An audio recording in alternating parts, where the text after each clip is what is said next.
Hello, and welcome to this edition of Perspective 254. My name is Riggy G. Tumekuwa on hiatus for the last couple months, lakini tumerudi like we never left. And tonight, we are tackling what might be Kenya's most enduring political tradition, the so-called the art of the political handshake. In most normal countries, when politicians disagree on some issues, they might debate, they might protest, or in some very extreme cases like neighbors here, they might actually go to war over the issues. But here in Kenya, we have perfected the most elegant solution to these political problems. It is what we call the handshake.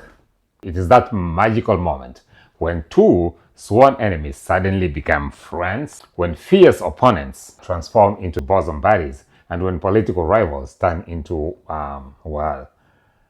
whatever it is that Raila Odinga and Uhuru Kenyatta turned into after 2018 handshake.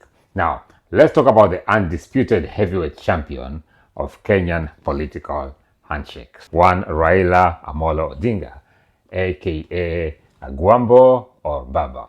This man has shaken hands with more presidents than a State House protocol officer. He's like the Forrest Gump of Kenyan politics. He's always at the center of every pivotal moment, except instead of a box of chocolate like Forrest Gump, he has a handshake that has the ability to topple governments. Now, our story here today begins in 2002 when Mr. Raila Odinga, fresh from years of opposing Mr. Moi's regime, complete with jail time, tear gas, and probably a few creative insults shouted at him in parliament, did the unthinkable thing that you could ever imagine. Mr. Raila Odinga decided to join hands with President Daniel Arap Moi, the very man who had persecuted him for years and years on end. Mr. Raila decided to fold up his NDP party and joined KANU in the hopes of getting President Moi's blessings to succeed him after he retired.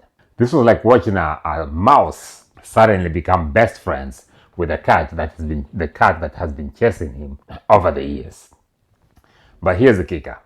President Moi, in what I can only describe as the ultimate, it's not you, it's all me, promptly decided to endorse Mr. Uhuru Kenyatta for president as opposed to Raila Odinga as he had expected. Raila's response to this was the now legendary Kibaki Tosha thing. And just like that, we had our first major political betrayal, and this was between Mr. Raila Odinga and President Daniel Arap Moi. Now, fast forward to 2007-2008 elections, and the country is in flames after disputed elections between Raila Odinga and Mwai Kibaki. People are dying, the economy is tanking, everything is horrible, and what solves this crisis? You want to take a guess? Yep, you guessed it. Another one of those political handshakes. This one even came with a fancy title of Mr. Prime Minister, and what I can only imagine was the most awkward State House dinners between President Kibaki at the time and the new Prime Minister, Raila Odinga. Just picture this situation. We have Mr. Kibaki quietly sitting in a corner here eating ugali, while Mr. Odinga across the table, daggers across, pretending that this is exactly what the two of them wanted all along. Kujifanya. It's one of those like an arranged marriage. Utaki lakini uko hapo. The granddaddy of all handshakes came in 2018 after months and months of people's president drama, complete with a fake Bible swearing in. Raila Odinga and Uhuru Kenyatta emerged from Harambee House one day holding hands like they just worked out their differences in couples therapy. The aftermath of that handshake between Raila and Uhuru, it is something they called the Building Bridges Initiative, or BBI, or as I like to call it, how to rewrite the constitution to accommodate all your friends.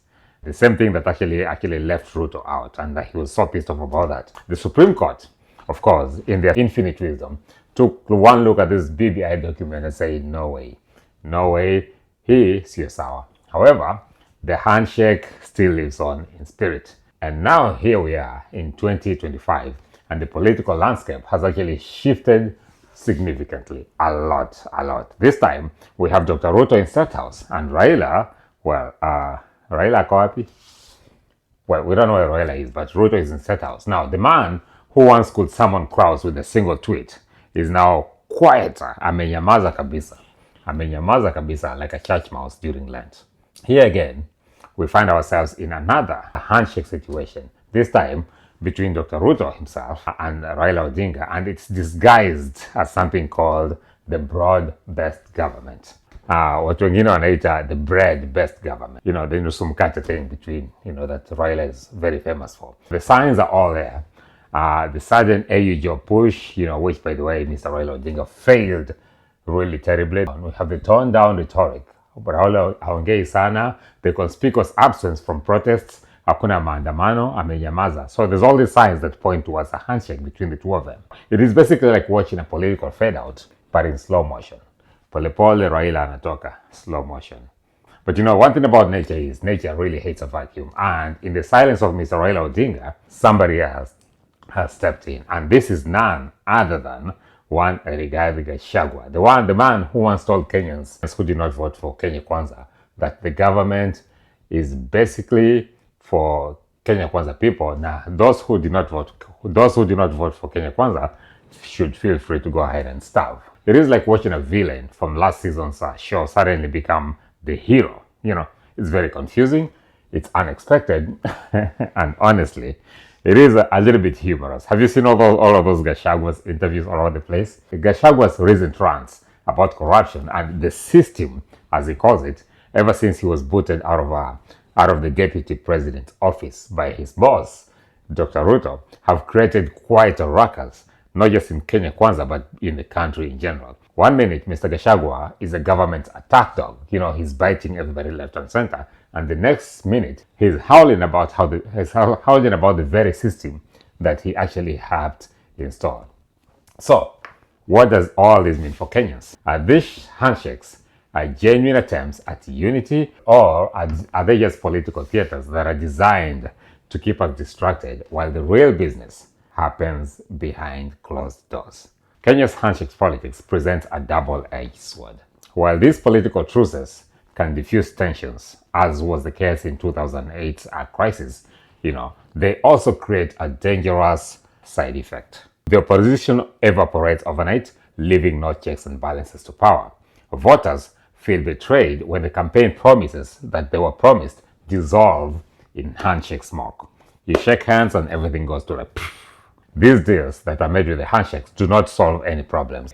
Each handshake plants a seed for the next crisis, basically creating an endless cycle of conflict and superficial reconciliation between the different warring parties.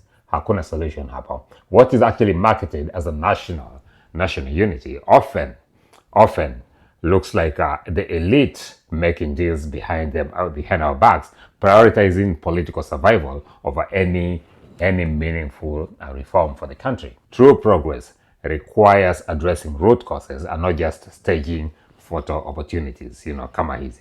Handshakes in politics are not unique to Kenya. They happen all over the world. Leaders all over the world do shake hands to signal peace, sometimes just out of mutual desperation. Let's shake hands. But here's the thing. While other countries all over the world use handshakes to turn the page, Kenya uses these handshakes to tear out entire chapters and pretend these chapters never really existed in the first place. The truth is, Kenya's political class has mastered the art of conflict resolution that resolves nothing. It's basically like putting a band-aid on a broken leg. Yes, it might cover the wound, but the bone is still fractured underneath. Bado umevunjika. Meanwhile, the real issues like corruption, unemployment, healthcare, and all those issues, they still remain untouched. They have not been resolved.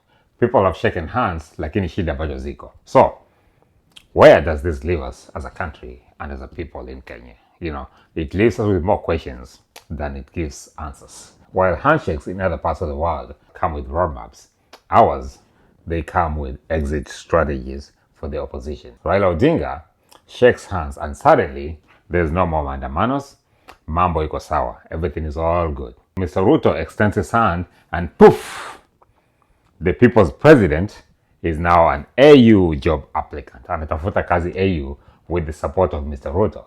In any healthy democracy, opposition is not just a nuisance. It is a necessity. It is the checks that keeps the people the power honest. Without the opposition, tumekufa. When that opposition keeps getting absorbed into the government through so-called handshakes and deals, then we should ask ourselves here, who is the real beneficiary of these handshakes? Even Riggy G is learning, because his recent runs suggest he's actually prepping himself for his own very own handshake redemption arc. From shareholders to Saint Gashagwa, a very reformed guy, a very new guy. Now, real handshakes in reality resolve conflicts.